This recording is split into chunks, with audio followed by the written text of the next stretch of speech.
ಬೆಂಗಳೂರು ಸಮೀಪದ ಮಾದನಾಯಕನಹಳ್ಳಿಯಲ್ಲಿ ದಲಿತ ಸ್ವಾಭಿಮಾನಿ ಸೇವಾ ಸಮಿತಿ ವತಿಯಿಂದ ಡಾಕ್ಟರ್ ಬಿ.ಆರ್. ಅಂಬೇಡ್ಕರ್, ಬಾಬು ಜಗಜೀವನ್ ರಾಮ್ ಹಾಗೂ ಬಸವಣ್ಣನವರ ಜಯಂತಿಯನ್ನು ಅದ್ದೂರಿಯಾಗಿ ಆಚರಿಸಲಾಯಿತು. ಸಾವಿರಾರು ಜನರ ಸಮ್ಮುಖದಲ್ಲಿ ನಡೆದ ಈ ಕಾರ್ಯಕ್ರಮದಲ್ಲಿ ಸಾಮಾಜಿಕ ಸೇವಾ ಕಾರ್ಯಗಳು ವಿಶೇಷ ಗಮನ ಸೆಳೆದವು. ಈ ಕುರಿತ ವರದಿ ಇಲ್ಲಿದೆ. ದಲಿತ ಸ್ವಾಭಿಮಾನಿ ಸೇವಾ ಸಮಿತಿಯ ರಾಜ್ಯಾಧ್ಯಕ್ಷ ಚನ್ನಕೇಶವ ಅವರ ನೇತೃತ್ವದಲ್ಲಿ ನಡೆದ ಜಯಂತ್ಯೋತ್ಸವ ಕಾರ್ಯಕ್ರಮವು ವೈಭವಯುತ ಮೆರವಣಿಗೆಯ ಮೂಲಕ ಆರಂಭವಾಯಿತು. Doctor B R. ಅಂಬೇಡ್ಕರ್, ಬಾಬು ಜಗಜೀವನ್ ರಾಮ್ ಹಾಗೂ ಬಸವಣ್ಣನವರ ಭಾವಚಿತ್ರಗಳನ್ನು ಅಲಂಕರಿಸಿದ ಬೆಳ್ಳಿ ರಥದಲ್ಲಿ ಮೆರವಣಿಗೆ ನಡೆಸಲಾಯಿತು. ಮೆರವಣಿಗೆಯಲ್ಲಿ ಸಾವಿರಾರು ಭಕ್ತರು, ಸಾರ್ವಜನಿಕರು ಹಾಗೂ ಸಮಾಜದ ಮುಖಂಡರು ಭಾಗವಹಿಸಿ ಮಹನೀಯರಿಗೆ ಗೌರವ ನಮನ ಸಲ್ಲಿಸಿದರು. ಸಾಮಾಜಿಕ ಸಮಾನತೆ, ಶಿಕ್ಷಣ ಮತ್ತು ಸ್ವಾಭಿಮಾನದ ಸಂದೇಶವನ್ನು ಸಾರುವ ಉದ್ದೇಶದಿಂದ ಕಾರ್ಯಕ್ರಮವನ್ನು ಆಯೋಜಿಸಲಾಗಿತ್ತು. ಕಾರ್ಯಕ್ರಮದ ವಿಶೇಷ ಆಕರ್ಷಣೆಯಾಗಿ ವಿದ್ಯಾರ್ಥಿಗಳಿಗೆ ಉಚಿತ ಶಾಲಾ ಬ್ಯಾಗ್ಗಳನ್ನು ವಿತರಿಸಲಾಯಿತು. ಜೊತೆಗೆ ಮಹಿಳೆಯರಿಗೆ ಸೀರೆಗಳನ್ನು ನೀಡುವ ಮೂಲಕ ಸಮಿತಿಯ ಸಾಮಾಜಿಕ ಬದ್ಧತೆ ಮೆರೆದಿತ್ತು. ಈ ಸೇವಾ ಕಾರ್ಯಗಳಿಗೆ ಸಾರ್ವಜನಿಕರಿಂದ ಮೆಚ್ಚುಗೆ ವ್ಯಕ್ತವಾಯಿತು. ಕಾರ್ಯಕ್ರಮದಲ್ಲಿ ಶ್ರೀ ಕ್ಷೇತ್ರಪಾಲನಹಳ್ಳಿ ಮಠದ ಪೀಠಾಧ್ಯಕ್ಷರಾದ ಶ್ರೀ ಶ್ರೀ ಸಿದ್ದರಾಜು ಮಹಾಸ್ವಾಮೀಜಿಗಳು ದಿವ್ಯ ಸಾನ್ನಿಧ್ಯ ವಹಿಸಿದ್ದರು. ಮಾಜಿ ಸಚಿವ ತಿಮ್ಮಾಪುರ ಎಲ್.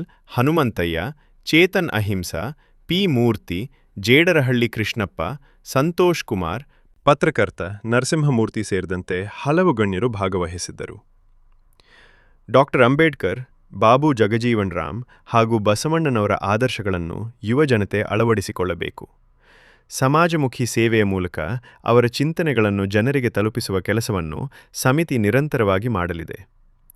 ಜಯಂತಿಯನ್ನು ಕೇವಲ ಆಚರಣೆಗೆ ಸೀಮಿತಗೊಳಿಸದೆ ಶಿಕ್ಷಣ ಮತ್ತು ಸಾಮಾಜಿಕ ಸೇವಾ ಕಾರ್ಯಕ್ರಮಗಳ ಮೂಲಕ ಜನರಿಗೆ ನೆರವಾಗುವ ಕಾರ್ಯವನ್ನು ದಲಿತ ಸ್ವಾಭಿಮಾನಿ ಸೇವಾ ಸಮಿತಿ ನಡೆಸಿದ್ದು ಕಾರ್ಯಕ್ರಮಕ್ಕೆ ಮತ್ತಷ್ಟು ವಿಶೇಷ ಮೆರುಗು ತಂದಿತು.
ಬಾಗ್ಲಲ್ಲಿ ಕೊಡ್ತಾ ಇದ್ದೀವಿ.